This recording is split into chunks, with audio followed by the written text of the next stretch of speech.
Cloudy, what's going on, dude? Not How too are we much. doing today? Not too much. Welcome to it. It is season 2, episode 12, the finale of our second season on the 3BeerPod, and I think we've got a really good one, Tim. I'm really looking forward to I this do tonight. too. I do too, Uh, buddy. I'm excited. Yeah, for sure. And let's get to our sponsors first. So let's just get rolling right into it here tonight. We've got a lot of stuff to talk about on the back end, but we'll start with, first of all, our sponsors, as always. Shauna over at the Health House, who takes care of us and makes sure we eat as healthy as possible, despite some Sunday afternoons over at the Red Barn patio.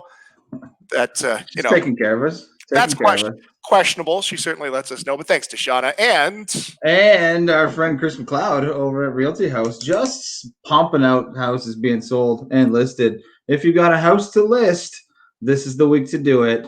36 beers. Oh, if you boy. list the house this week from Chris McLeod at Realty House. Good stuff this week. For sure. Cranking it up. Our guest is standing by, Tim, but before we get to him, let's get right into it. Whatcha Drinkin Bahd? What are you drinking tonight, Timmer? Hey, I got a big delivery on Monday. Got my Welly Canland box of beer in the mail. So Wellington Brewery was on episode 10, season 2. And so I'm drinking 3 from Wellington, but they're all 3 more different collabs. So we've got one here from Block 3 in Wellington. It's a hazy American pale ale. That one looks good. That one's going to be first today. We'll put that in line. Second is American brown with coffee. It was made with Red Circle Brewery. So Wellington and Red Circle together.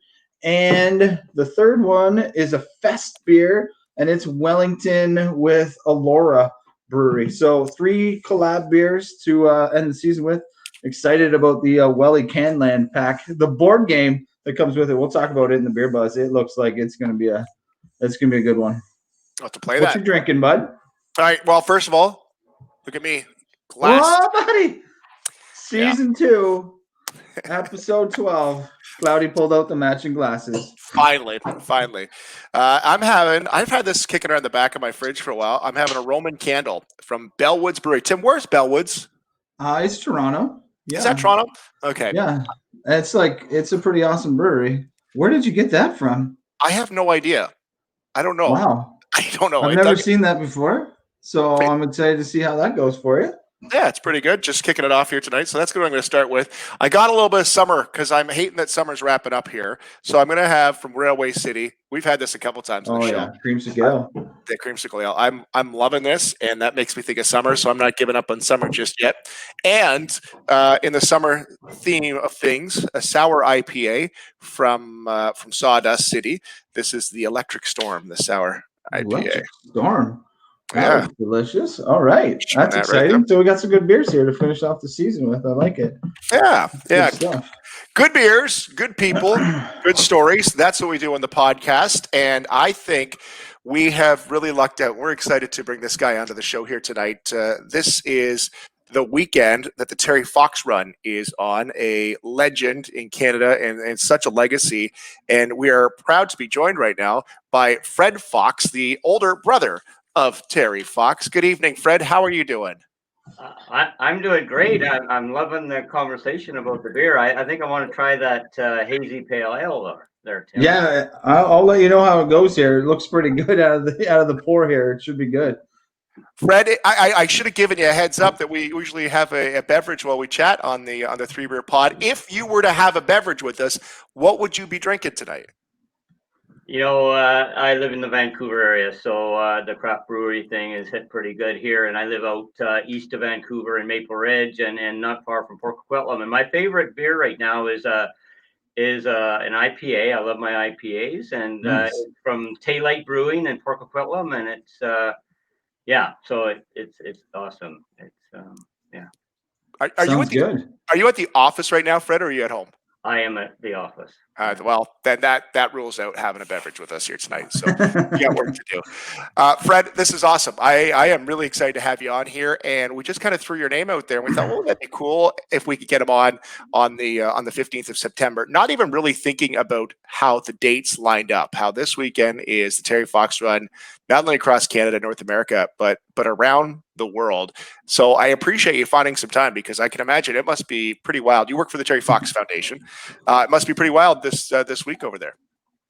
Yeah, the last hour here, I've been helping a couple of the other staff packaging T-shirt orders. People on the shopping cart ordering their Terry Fox T-shirt for this year. I see Tim was wearing last year's shirt, and so yeah, we're doing that. Lots of we got 300 orders to try to get out before the end of the week. So a busy, exciting time of year.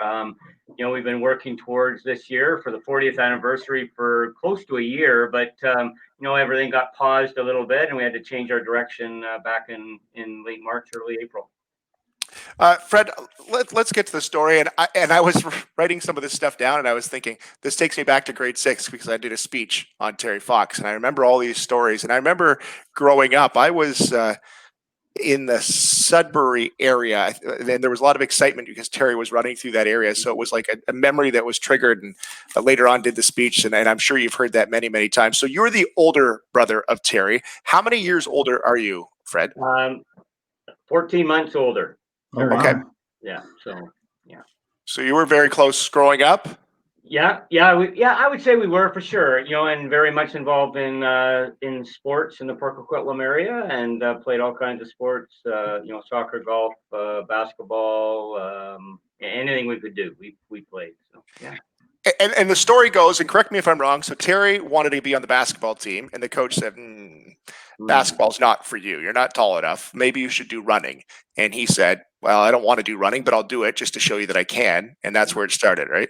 Yeah, pretty much. Where we were going to school in Port Coquitlam, we had junior high schools, grade 8 to 10. Terry, I was in grade 9. Terry came in as one of the new grade 8s and tried out for the basketball team. And literally, he was probably the smallest kid trying out for the team, and not very tall. And as you said, coach said, yeah, I don't think you're going to play very much. Try cross country, try wrestling team. Terry said, okay, I'll try cross country, but I'm going to give it a shot at basketball as well. Didn't play very much that grade 8 year. By the time he got to his final year of junior high in grade 10, he was a starting guard and the captain of the team.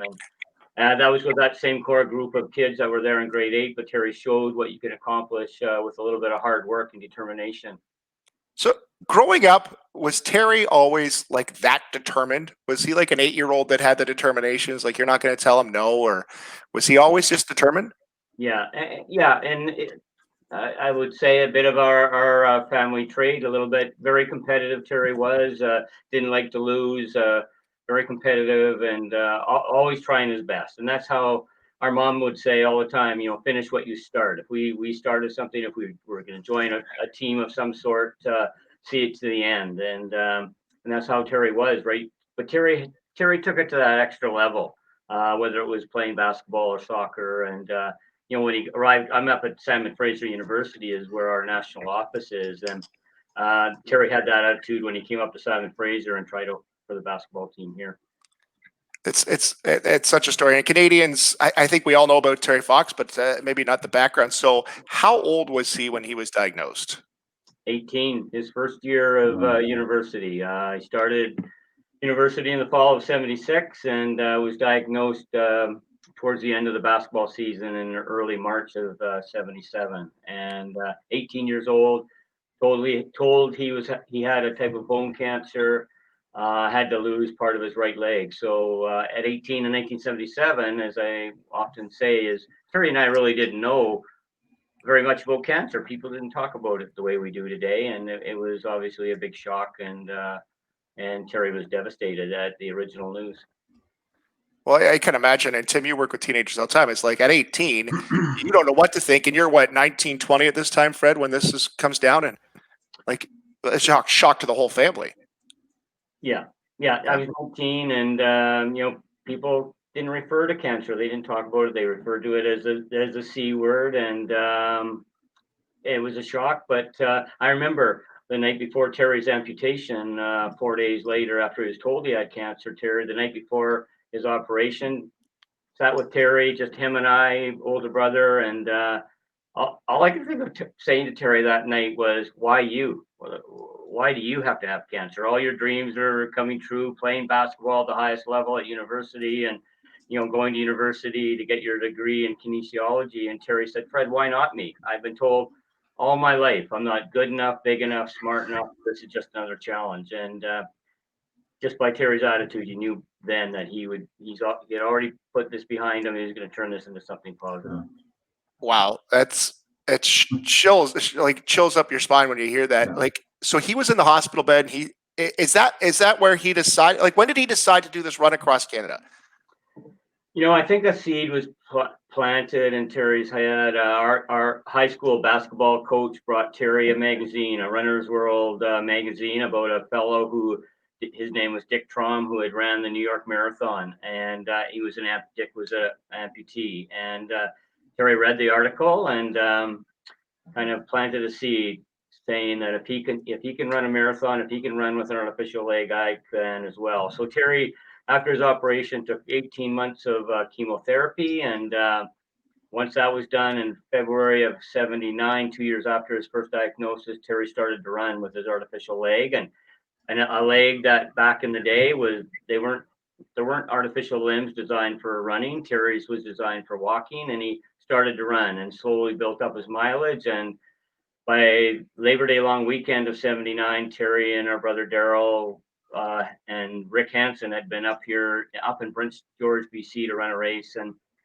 Terry finished last, but that didn't matter. He came home after that, so proud of what he'd accomplished that day, finishing, and told her mom he was planning on running across Canada to raise money for cancer research. Wow. It's such a story. So here I got a little video. We can talk over this as we go. But Terry, like you said, that leg wasn't made for running, so he had that unusual gait. And there you can see here in this video how he had to kind of do a hop, skip, and that was just basically for the parts in the leg to reset. Is that right, Fred?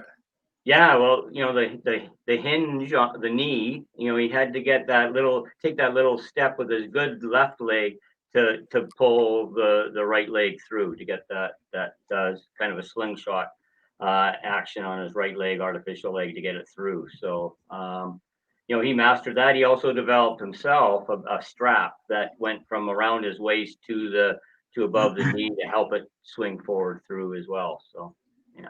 Wow. That's great. And then he ran a marathon a day. Tim and I play softball together, Fred. That's how we became friends.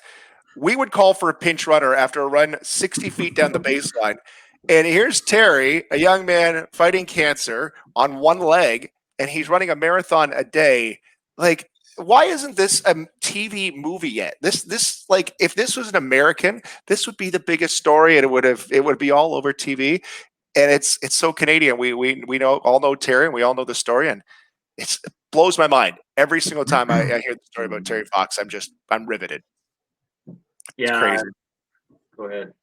No, I was just going to say it's mind blowing. And what's it like as another older brother? Like, I'm trying to picture myself. My brother had cancer too. He passed away. And so when I hear these stories, obviously Terry was a different person altogether, but I hear like this fight inside of him that he was like, I'm not giving up. I don't care what it is. I'm going to do this.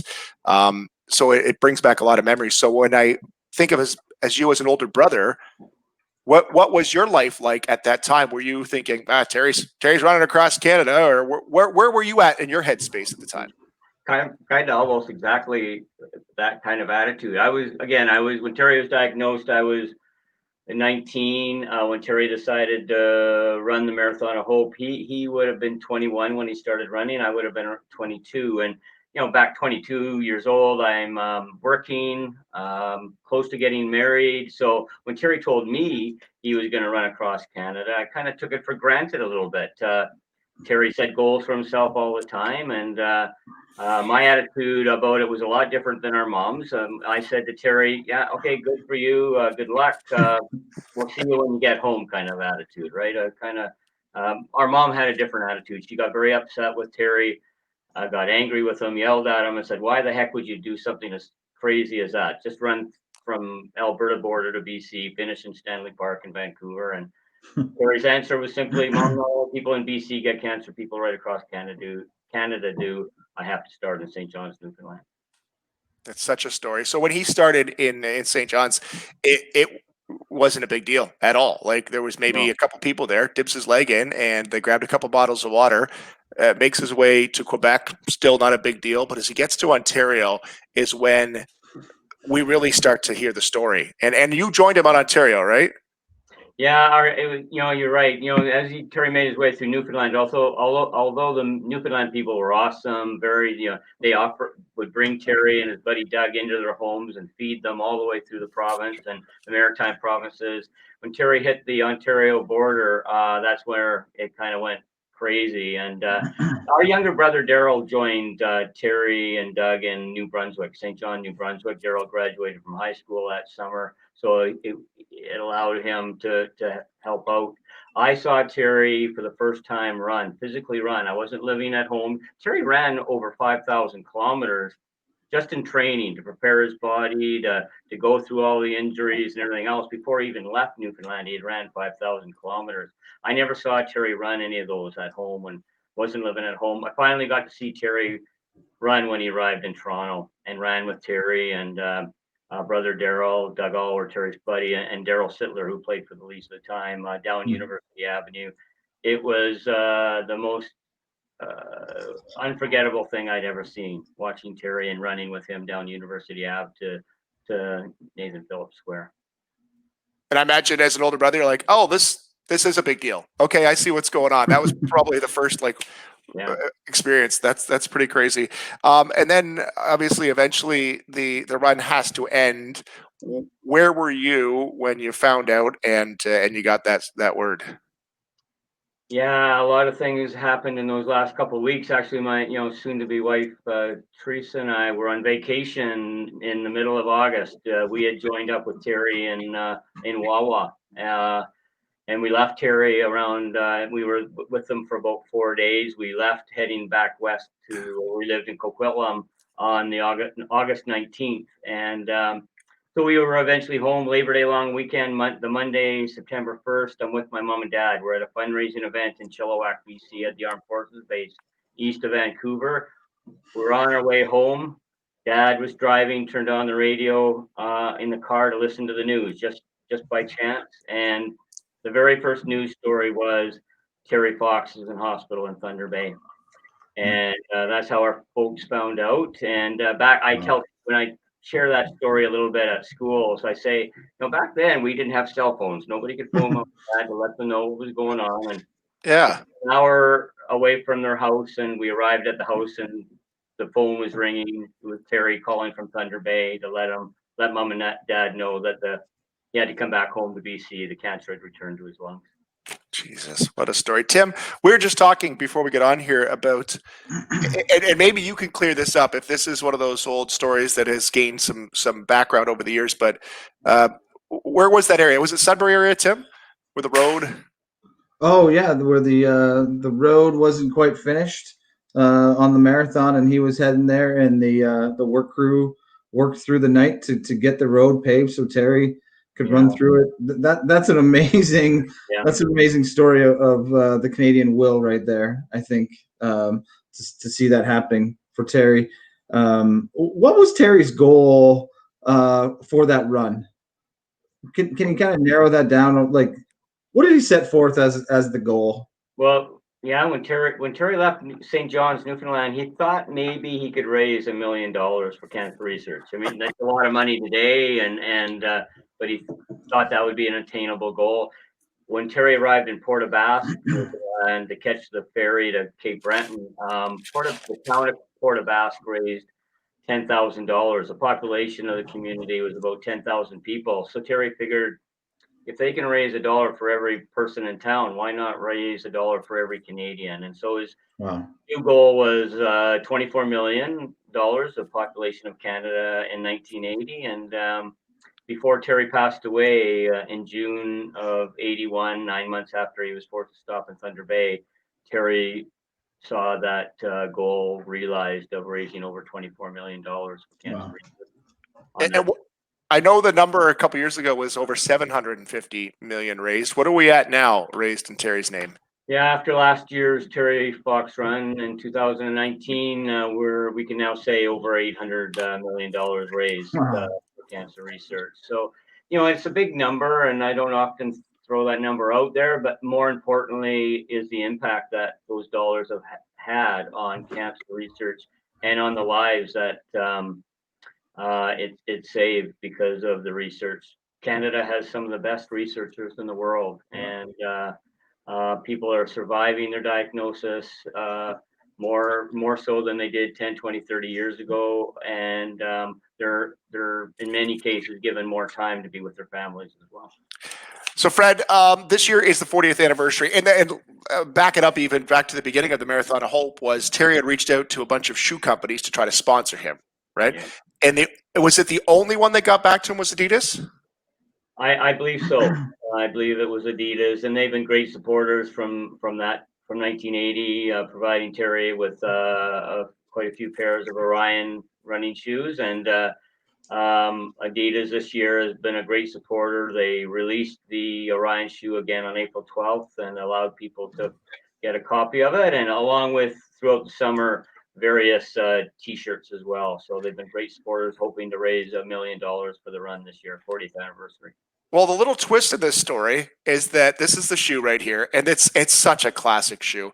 It is such a I don't know how many Amazing. Canadians were trying to get a piece of that shoe. You included, Fred. You didn't get one. No, I didn't. Well, I didn't get a pair this time, but Adidas did the same thing in 2005 as part of the 25th anniversary, and I did get a pair then. But it was amazing. It's just an example of what we are like as Canadians. When it got out that I didn't get a pair of the shoes this time, received a lot of emails, messages through social media, people offering me their shoes because I didn't get a pair, and of course we didn't take them up on the offer. But it just shows you who Canadians are. That's crazy. I was hoping. I thought I'll get online about 3 minutes after they went, and they were gone. They were gone, which just screams. That's a classic shoe too.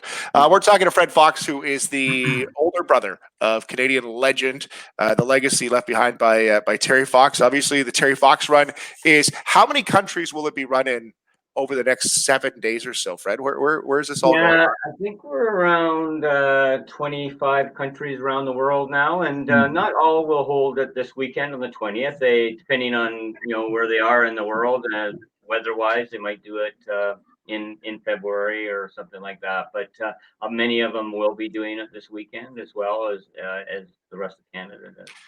And many of them are doing virtual runs this year, right? All of them. Are they all virtual runs? Yeah, we've had to make that decision. Even around the world, we've instructed or asked our folks there that organize volunteer their time to organize the runs to do it virtually. That's the safe and healthy way to do it right now. And unfortunately, we can't get together like we normally do in past years. And this year we'll do it virtually, and look forward to hopefully getting together next year as we normally would. I know you were going to ask about that, Tim. I'm sorry. No, that's fine. I think the other part that's pretty awesome is how you get school kids involved. My daughter came home when she was in kindergarten and told the story of Terry Fox, and I think that's pretty cool. Is the school event still happening as well, Fred? How is that going to work for schools as well? I know it's a big thing in our community. All the schools do things. What does that look like for the school end of things? Yeah, you're right. 9,000 schools in Canada doing Terry Fox runs, and new generations, of course. And these kids, a lot of the teachers, a lot of the parents weren't alive when Terry was running, so it's amazing. And yep, we're still going ahead. And again, we're hearing from, as school has just started in the last week or two, we're hearing from teachers and staff that want to do it. I mean, their school year is looking a little different, so they're going to have to do their events a little bit differently this year as well. And hopefully they're still going to be able to do the same kind of fundraising that they normally do. But Terry's part of the school curriculum now, and a great example of working hard and not giving up. And Terry would often say it's not supposed to be easy. You got to work a little hard at things, and a great example of that determination that kids could often use. And this year being a virtual run, and I know a lot of events that had to go virtual, there's always a concern that you're not going to get the donations as per usual. So if you are looking to run, or if you're looking to donate, you can go to terryfox.org and you can pick your location, and you can either make a donation, you can sign up and do the virtual run this weekend, and you can be a part of it that way. Is that the best place to find the information, Fred? Is that where we should go? Yeah, you bet. Like you said, terryfox.org. Register yourself as going to participate. You can pick whatever community you live in, and do that. And we're just asking people to do their walk or run from their front door, and run through the neighborhood, or find their favorite park or area to be in, and do that with their family, but keep with their personal bubble and do it that way, but fundraise as well, because that's even though we're all dealing with COVID, cancer still exists as well, and it's still important to raise money for cancer research. Fred, here you are 40 years later.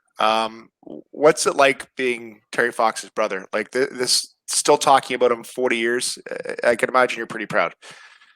Of course, and in many ways, I'm doing this because this is what our mom felt it was important to do. We lost our mom 9 years ago, and our dad 4 years ago.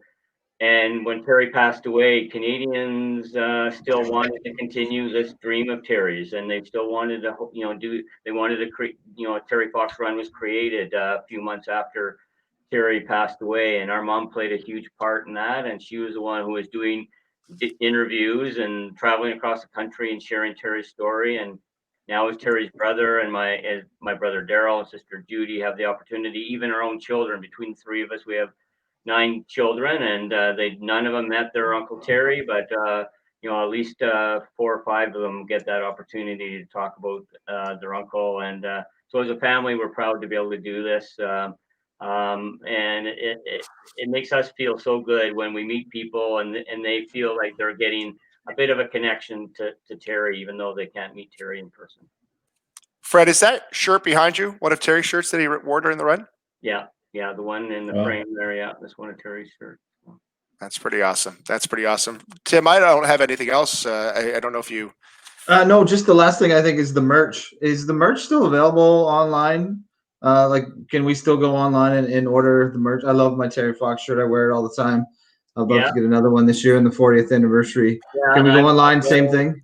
This is this year's shirt design for this year. We did a contest this year for the design this year. We normally have a few designers every year that help us out with that, but this year we put it across Canada, and I think we received something like 1,800 different designs, and it happened to be somebody in Moose Jaw, Saskatchewan that did this year's design. So yeah, you can go to our website, go to the shopping cart, order a t-shirt.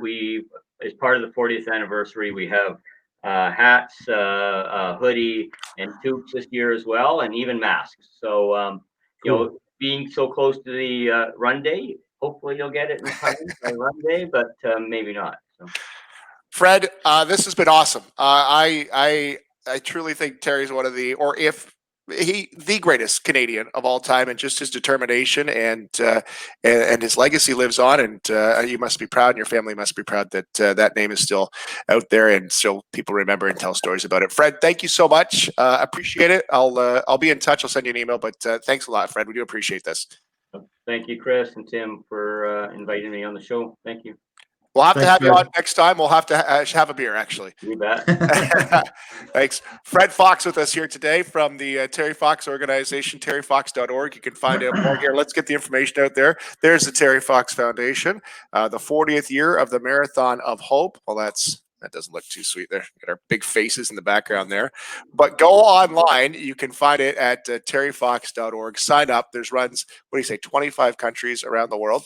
Yeah, I was checking out the map earlier where you're at. You can basically zoom in on the map and see where they're being run here in across Canada. But I zoomed in, and there's lots in our area. Check it out. Find someone to donate to if you're not running. I was thinking that we should donate to someone. Cloudy, what do you think?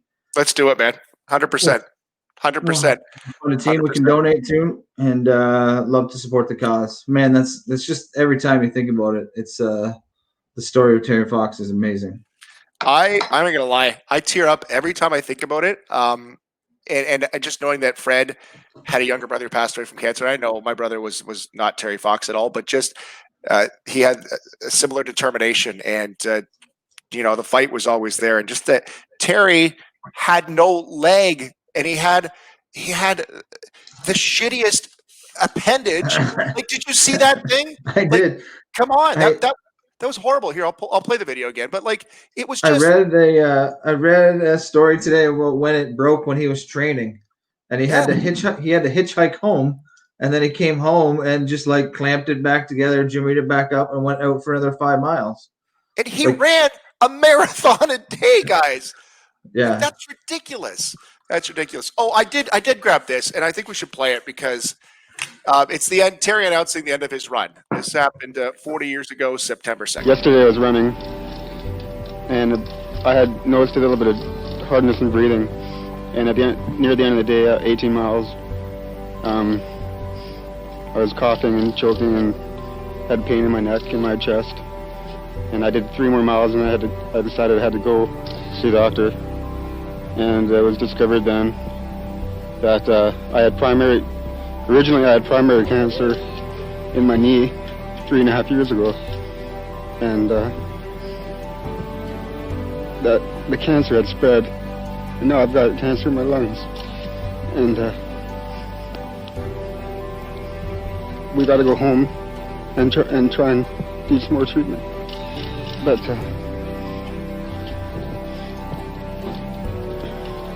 all I can say is that if there's any way I can get out there again and finish it, I will. Fox, with his parents at his side, said he would continue his own personal fight against cancer, and he hoped other people would too. Even though I'm not running anymore, we still got to try and find a cure for cancer, and I think other people should get ahead and try and do their thing now. As I've been preaching all along, all the way through Canada, to people who have cancer, and I'm not going to give up. I'm going to fight, and I'm going to do everything I can. I hope that what I've done has been an inspiration, and I hope I will see it now, that people will take off and continue where I left off here. Wow. Like, that's crazy, man. Like, I think that guy he's a superhero, man. Like, how come we don't have a holiday in Canada, Terry Fox Day? Yeah. Like, and we should have a date. We should have more schools named after him. Why isn't it a movie yet? Like, I don't get it. You know what I was thinking too is when Fred said how much has been raised and that it's making a difference. And I think people need to realize that, cancer is not a one pill cure. But the money has been put to use, and people have benefited from it. So get out there and donate. Get out there and show your support for the run. It's important, for sure. Oh, that's a first for the pod, eh? Wow. Wow, bud. Wow. It's Terry. tough pod today, bud. It's tough pod. Woo. No, that's awesome. That's awesome. TerryFox.org. Awesome. That's if there's one Canadian you want to teach your kids about, that guy. That guy. It's what a story, man. What a story. All right. Should we get to some beer buzz?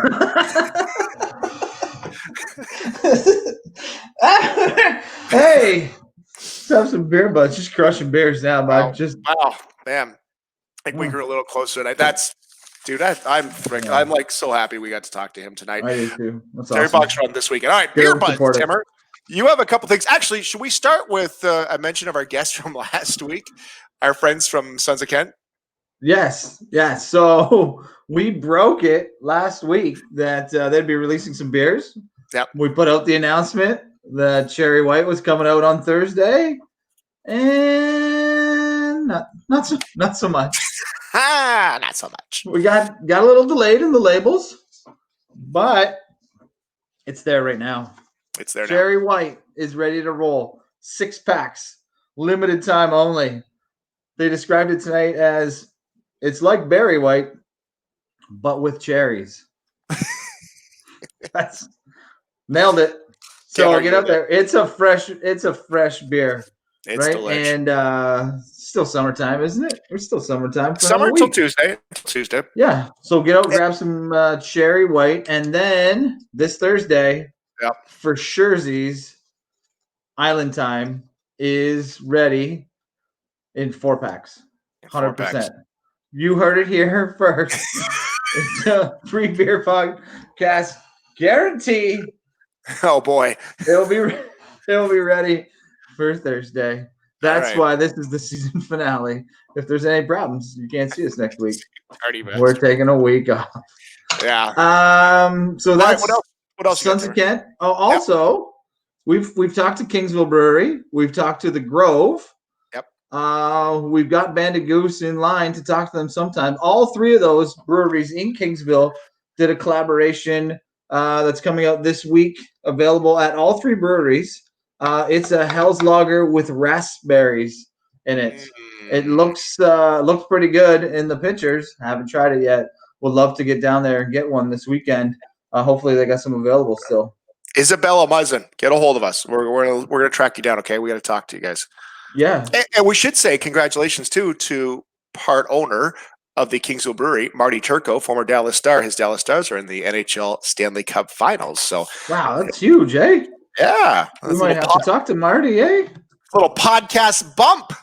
Yeah, and I got one more here, Cloudy. Yep. So I love the gift packs, love the beer packs. Beau's in Van Cleek, Ontario, up near Ottawa, has a Oktoberfest pack.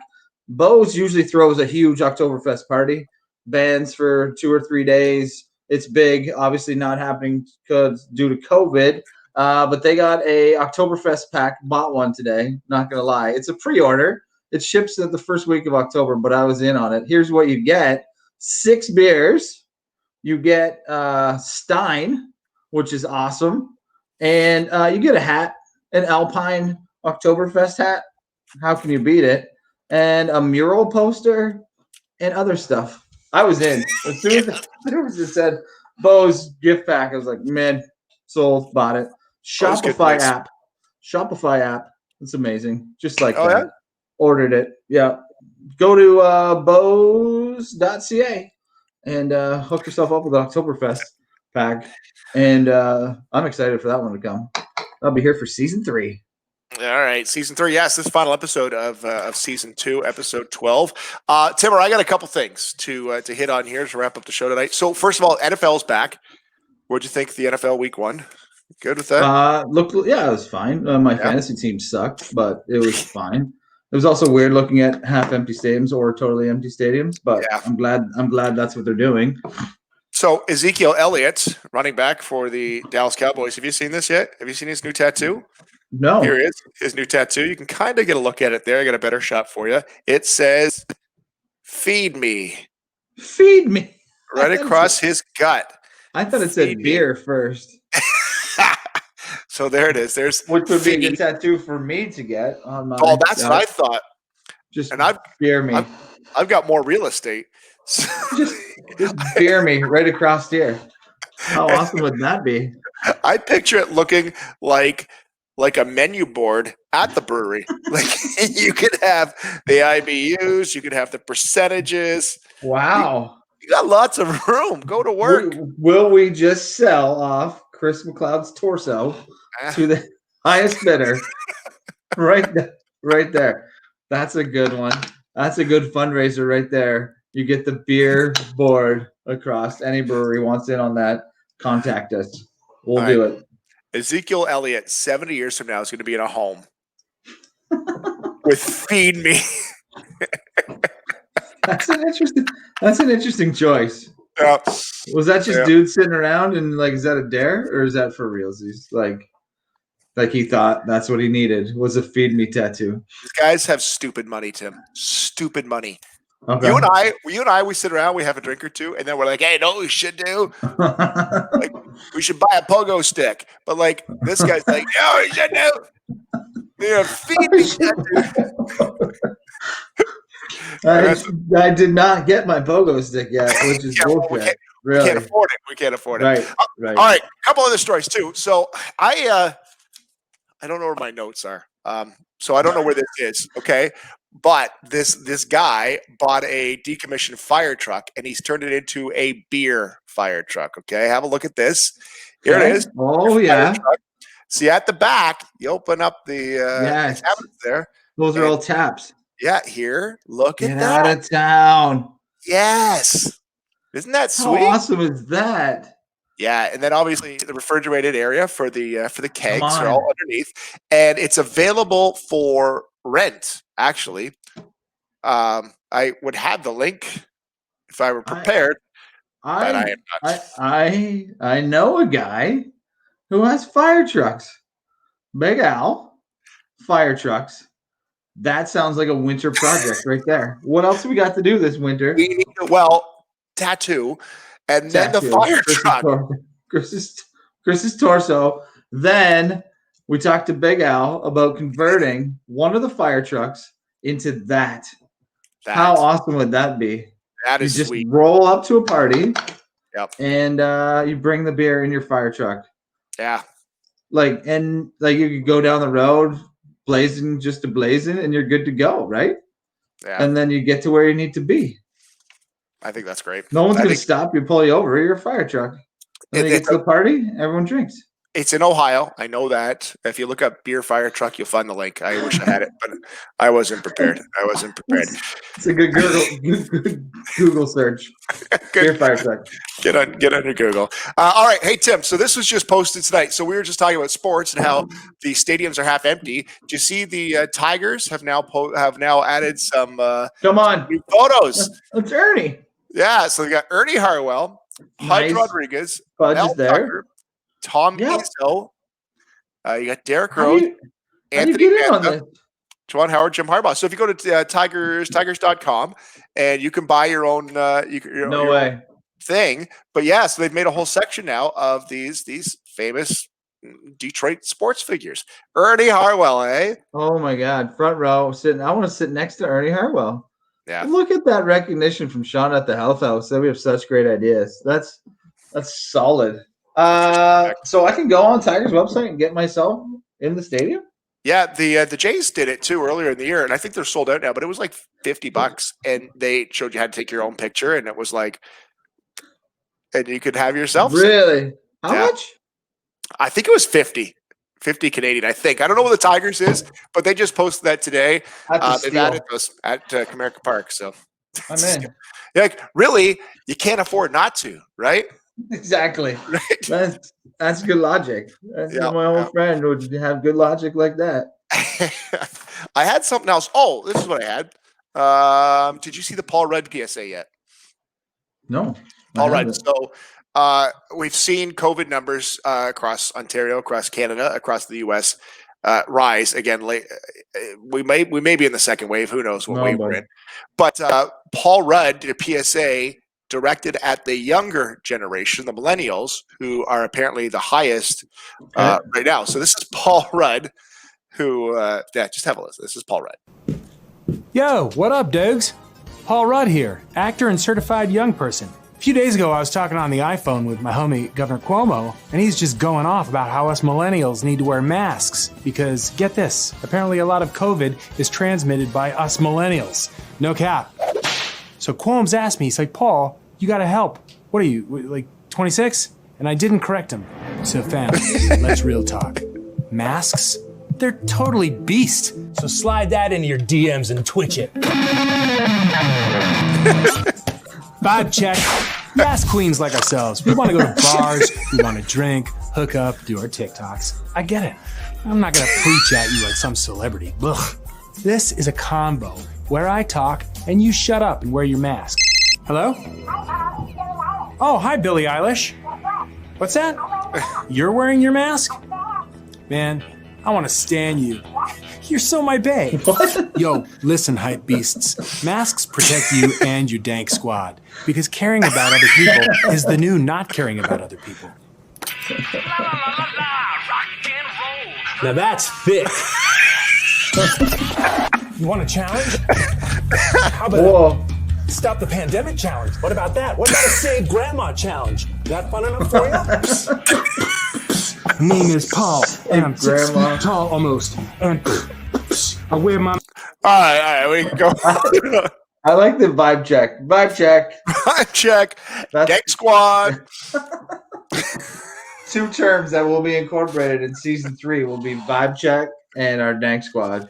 That's how we should start every show now, with a vibe check.